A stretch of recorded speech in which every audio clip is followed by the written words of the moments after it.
Precision Approach Path Indicator Lights, or PAPIs, are used to provide additional pilot guidance whilst they fly precision approaches.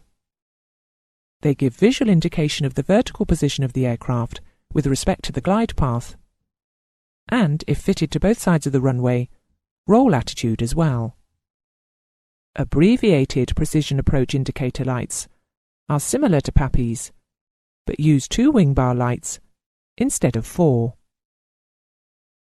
Full PAPI lights shall consist of a wing bar of 4 sharp transition multi-lamps equally spaced. The system shall be located on the left side of the runway unless it is physically impossible to do so. They are not designed to be used beyond 15 degrees either side of the runway centerline, and any additional restrictions on their use are found in the warning section of the AIP. The minimum eye height over threshold, MEHT, is derived from the visual aiming point on the runway that the PAPI glide path brings an aircraft to, that makes an allowance for the undercarriage height of the type of aeroplane that uses the aerodrome. It is notified in the AIP and is a reference value calculated with respect to the promulgated approach angle for each PAPI.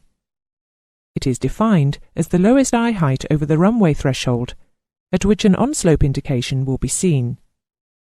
You must know this figure so that you can assess the usability of the particular PAPI system as set up for the runway you want to use.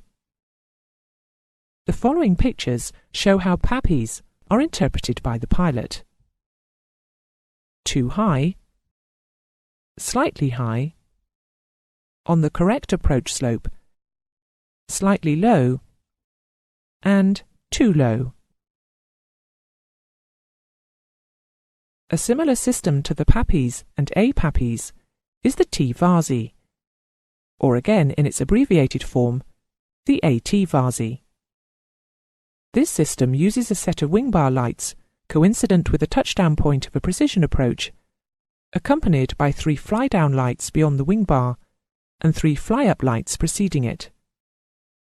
For the AT-VASI, this configuration is present only on the left side of the runway in the approach direction. For the T-VASI system, the layout is additionally replicated on the right side of the runway.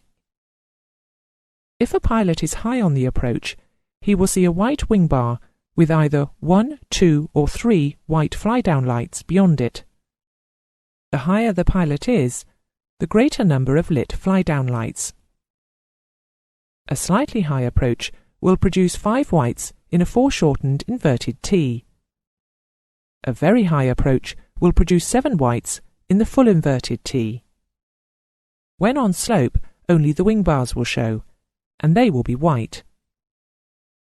When dropping below the approach slope, an increasing number, up to 3 fly-up lights, will illuminate extending the shaft of the T. Whilst the pilot's approach angle remains such that he will not strike an obstacle, the T will be white. However, continuing to drop below the slope, thereby compromising obstacle clearance, will cause an increasing number of the lights to turn red. Starting with the wing bar and working down the shaft of the T.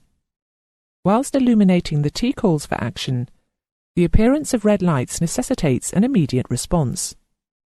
That completes our discussion of approach slope indicator systems.